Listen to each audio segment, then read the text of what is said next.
तर बघू शकताय गाडीकर भेळ. तर मला वाटतंय सांगोल्यात कुणाचा गाडा नव्हता ना तेव्हापासून भेळ चालू आहे. मला वाटत नाही सांगोल्यात कुणाकडे आधी भेळ भेटत असेल. तेव्हा धनगर गेलीत पहिल्यांदा भेळ होती.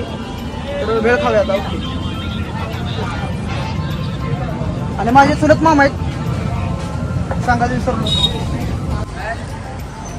भेळ लय बाहेर लागली म्हणलं रे. मस्त वाटलं. 3 वेळा काय सकाळ काय काय खाल्ले सांगा. पहिल्यांदा मटन बोल. मटण खाल्लं. पहिल्यांदा मटन. हा मटण आधी पोहे, पुन्हा दालच्या, पुन्हा गोडीशेव, पुन्हा जांभळ, पुन्हा भेळ, पुन्हा घार आणि पुन्हा टायगर.